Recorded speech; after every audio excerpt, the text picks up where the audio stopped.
मध्य प्रदेश में कांग्रेस ने इस तरह की योजना बना ली है कि मोहन सरकार को घेरा जा रहा है। उसकी तैयारी शुरू हो चुकी है। कांग्रेस के जो उपनेता हैं हेमंत कटारे ने स्पष्ट किया है कि वे सरकार के सभी जनहित से जुड़े सवाल पूछेंगे।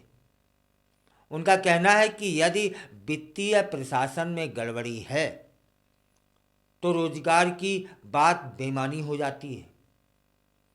इस बार कांग्रेस विभागवार रिपोर्ट तैयार कर सरकार की वास्तविकता को जनता के सामने लाने का प्रयास करेगी। पूरी तैयारी के साथ कांग्रेस इस बार अटैक करने की स्थिति में लग रही है। 16 दिसंबर से शुरू होने वाले विधानसभा के शीतकालीन सत्र में कांग्रेस विधायकों द्वारा चुन चुनकर सवाल पूछे जाने की योजना बना रही है, ऐसी खबरें आ रही हैं। कटारे कहते हैं कि कानून व्यवस्था, पदोन्नति, ओबीसी आरक्षण, महिलाओं और अनुसूचित जाति जनजाति वर्ग पर अत्याचार के मुद्दों के साथ साथ कृषि, पंचायत एवं ग्रामीण विकास, नगरीय विकास एवं आवास, लोक निर्माण और लोक स्वास्थ्य यांत्रिकी विभाग से जुड़े मुद्दों को उठाया जाएगा। इसके अलावा प्रदेश की अर्थव्यवस्था और निवेश प्रस्तावों की स्थिति को लेकर भी सरकार को घेरने की तैयारी है। अब मध्य प्रदेश की सरकार घिरती है या नहीं घिरती है, यह तो समय बताएगा। फिलहाल कांग्रेस के इरादे सरकार को घेरने के हैं।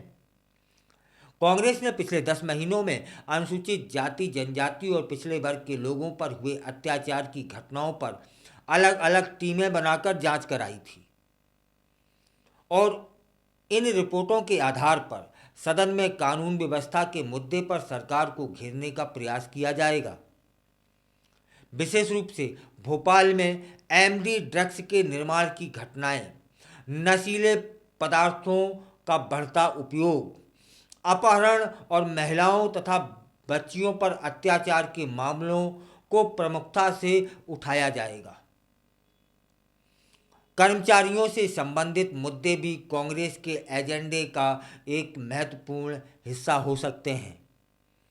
राज्य में पिछले 8 साल से पदोन्नति रुकी हुई है, जिससे हजारों कर्मचारी बिना पदोन्नति के ही सेवानिवृत्त हो गए हैं।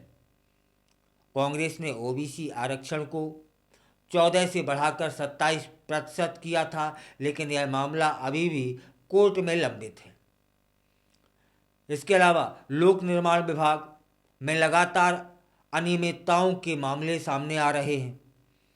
कई परियोजनाओं पर अभी तक काम शुरू ही नहीं हुआ है।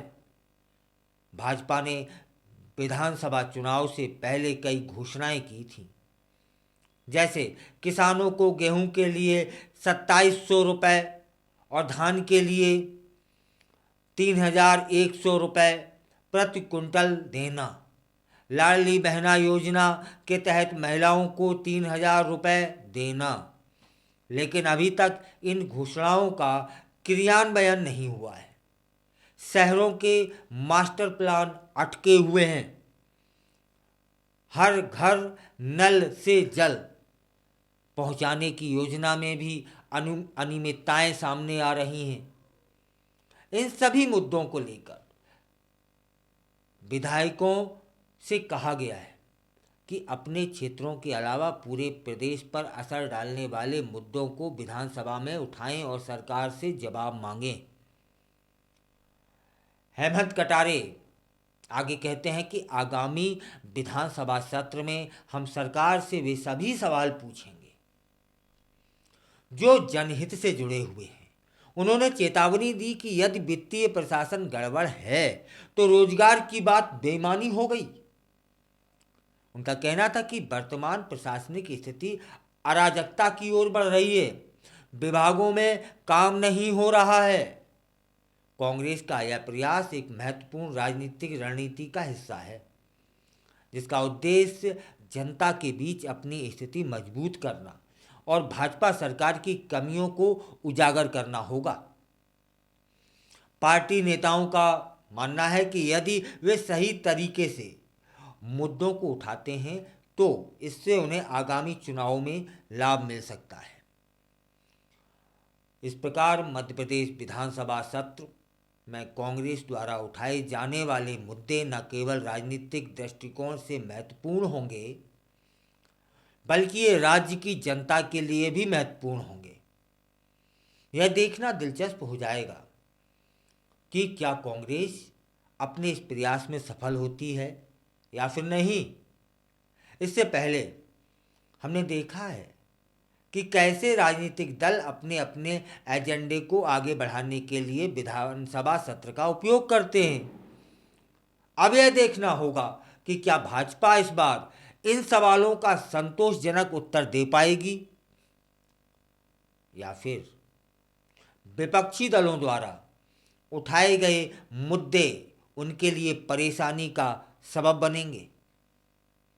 मध्य प्रदेश विधानसभा का यह सत्र, आगामी सत्र निश्चित रूप से राजनीतिक गतिविधियों और चर्चाओं का केंद्र बना रहेगा, जहां विभिन्न दल अपनी अपनी स्थिति स्पष्ट करने का प्रयास करेंगे।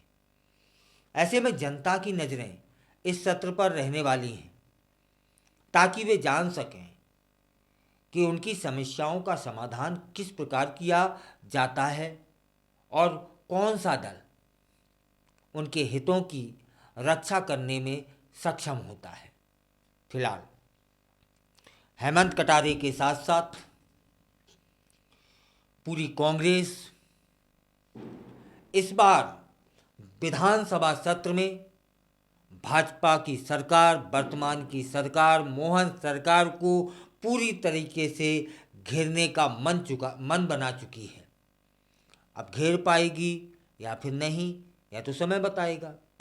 जवाब यदि सटीक से आ गए तो फिर घेरना मुश्किल होगा। लेकिन जिस तरह की तैयारियां बताई जा रही हैं कि एक एक विभाग, जितने भी सरकारी विभाग हैं, उनमें जो हो रहा भ्रष्टाचार है, उनमें जो हो रही लापरवाहियां हैं, उनकी सारी रिपोर्टें पहले से कांग्रेस ने इकट्ठी कर ली हैं और वही प्रश्न किए जाएंगे। तब तो लग रहा है कि भ्रष्टाचार को यदि सबूत सहित कांग्रेस ने सदन में रख दिया तब फिर सरकार क्या जवाब दे पाएगी। और जवाब दे पाए ना दे पाए, लेकिन प्रश्न यह बनता है आम जनता की ओर से कि यदि वो प्रश्न सामने आया है, भ्रष्टाचार सामने आया है, तब फिर सरकार को भ्रष्टाचारी को दंडित तो करना चाहिए।